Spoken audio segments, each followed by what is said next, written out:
Outside of the United States, there are many budget smartphones available from a wide variety of manufacturers.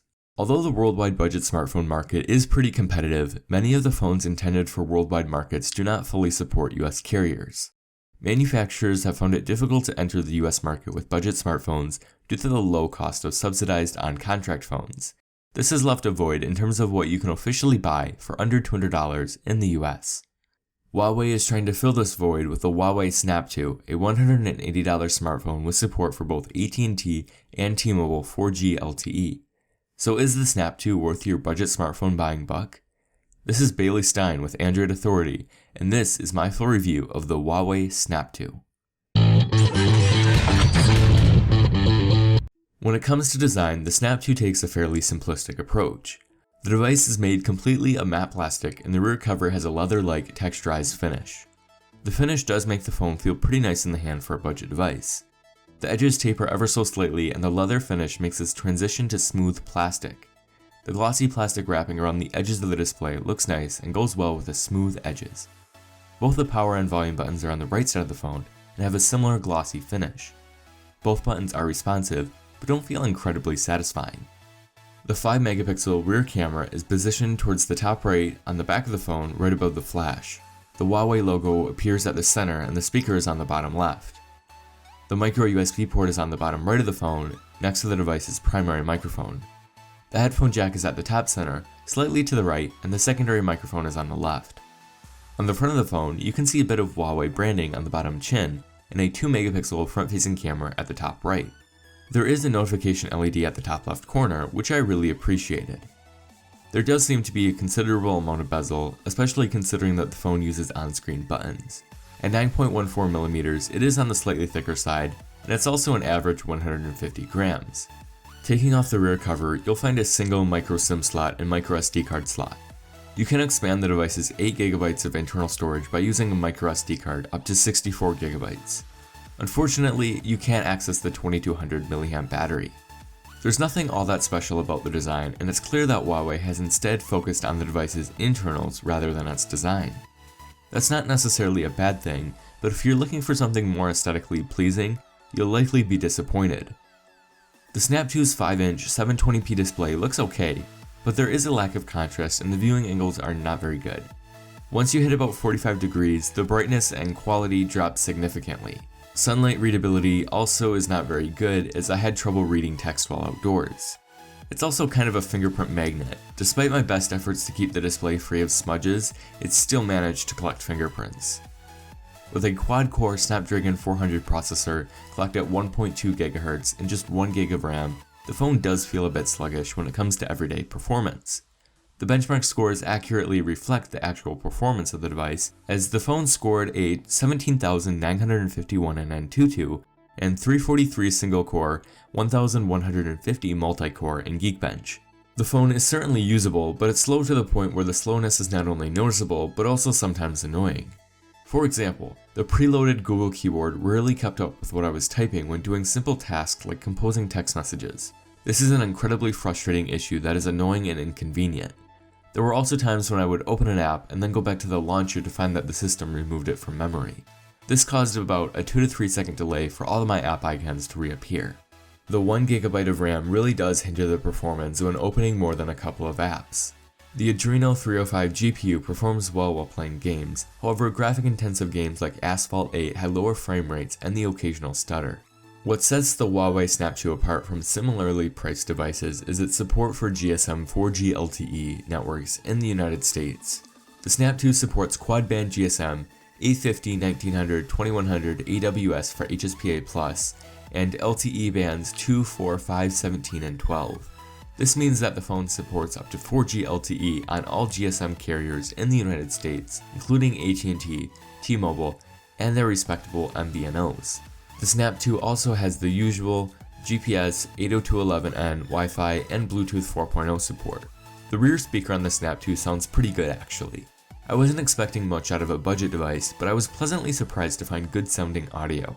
The speaker is fairly loud, and it isn't as distorted as some other budget devices. One drawback of the position is that it's easily blocked when set on a flat surface.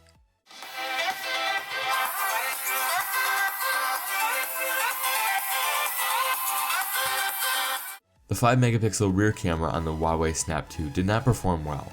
One of the key features of the Snapto is the ability to press the volume down key twice to take a picture.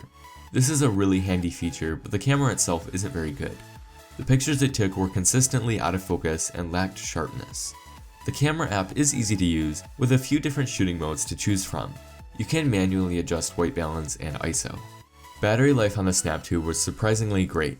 Although the battery is just 2200 milliamps, battery life is incredible.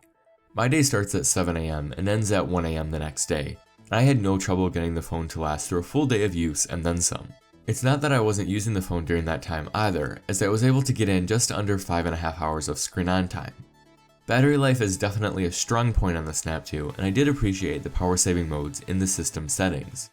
You can set it to normal, smart, or endurance based on how long you want the phone to last. The Huawei Snapto runs Android 4.4.4 KitKat with Huawei's Emotion UI 2.3. It's not too far of a departure from stock Android, but Huawei did make a few notable changes. The pre-installed launcher does not have an app drawer, which may annoy some users. You can always download a third-party launcher like the Google Now launcher if you wish. The notification shade also looks kind of ugly in my opinion, although I do think that putting the quick toggles at the top instead of on a separate panel was a good choice.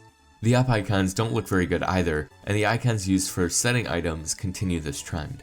Huawei did ship the phone with the actual Google keyboard though, not just the AOS-P keyboard, but the actual Google keyboard. This is nice because you can now change the theme to Material Light or Material Dark in the settings, which is what I prefer. The recent app switcher is pretty similar to the stock app switcher, although Huawei has added individual close buttons and a one-touch clean button. The lock screen may not be visually desirable, but it does let users swipe for phone, messaging, or camera.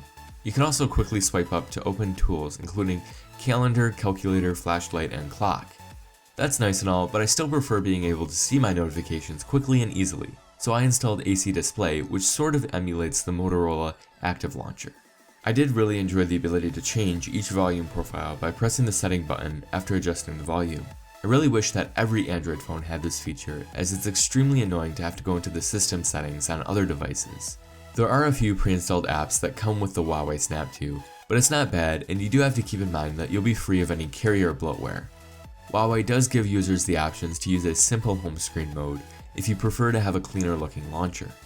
I did really enjoy the ability to disable apps from running when the screen is off, and I think this helps with battery life quite a bit. Finally, there is a notification manager, so you can change which apps can send you notifications. This is, again, a really great feature that I'm glad Huawei brought to Android 4.4. The ability to tune out that annoying game that keeps sending you reminders to play is great. On the downside, I wasn't very happy with the default notification sound, or should I say music. Whenever I received a notification from apps like Snapchat or Gmail, the phone would play a song.